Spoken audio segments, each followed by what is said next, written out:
नमस्कार मंडळी. तर मी करतेय छान चमचमीत झणझणीत मटण रस्सा. त्याच्यासाठी कुकरमध्ये तेल घातलंय, त्यात कांदा घातलाय. कांदा थोडासा परतला की मग त्यात मटण घालून घ्यायचे. स्वच्छ छान असं धुतलेलं, सगळं त्याचं लाल पाणी गेलं पाहिजे. स्वच्छ असं मटण घातलं. त्याच्यानंतर हळद मीठ घातलंय आणि मिक्स करून 1-2 मिनिटासाठी झाकण लावून ठेवलंय.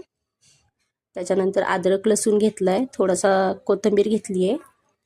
ते वाटण आता आपल्याला मटणमध्ये घालून घ्यायचं आहे. त्याच्यानंतर शिट्ट्या लावून घ्यायच्या आहेत आणि मग तेलात पुन्हा कांदा घातलाय.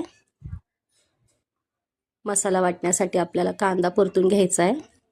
खोबरं घालायचे, त्यात छान परतून घ्यायचे. खडे मसाले घालायचे, लवंग, दालचिनी, एखादी सुकी मिरची, कोथिंबीर वगैरे असं सगळं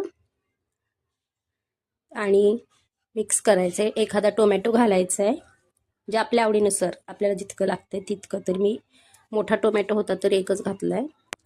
आणि मिक्स केल्यानंतर आपल्याला हा मसाला वाटून घ्यायचा आहे. मग आता फोडणीसाठी कांदा घातला आहे थोडासा, त्यात धना पावडर घालते.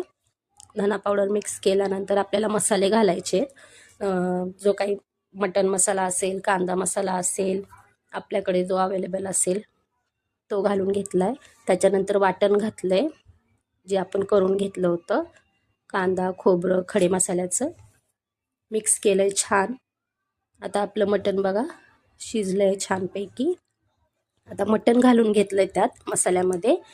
मस्त असं मिक्स करून घ्यायचं आहे. छान असं त्याला तेल सुटलं की मग आपल्याला ते मटणाचं जे पाणी आहे ते पण घालायचं आहे आता त्यात. हे बघा मी आता ते पाणी घातलं आहे. तर जितका आपल्याला रस्सा करायचा तितका आपण पाणी घालायचे. मीठ घातलं आहे आता बघा आपला रस्सा मस्तपैकी तयार झालेला आहे.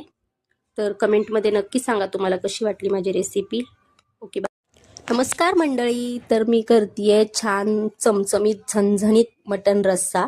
त्याच्यासाठी कुकरमध्ये तेल घातलंय, त्यात कांदा घातलाय. कांदा थोडासा परतला की मग त्यात मटण घालून घ्यायचे. स्वच्छ छान असं धुतलेलं, सगळं त्याचं लाल पाणी गेलं पाहिजे. स्वच्छ असं मटण घातलं. त्याच्यानंतर हळद मीठ घातलंय आणि मिक्स करून 1-2 मिनिटासाठी झाकण लावून ठेवलंय. त्याच्यानंतर अद्रक लसूण घेतलाय, थोडासा कोथिंबीर घेतली आहे. ते वाटण आता आपल्याला मटणमध्ये घालून घ्यायचं आहे. त्याच्यानंतर शिट्ट्या लावून घ्यायच्या आहेत आणि मग तेलात पुन्हा कांदा घातलाय. मसाला वाटण्यासाठी आपल्याला कांदा परतून घ्यायचा आहे.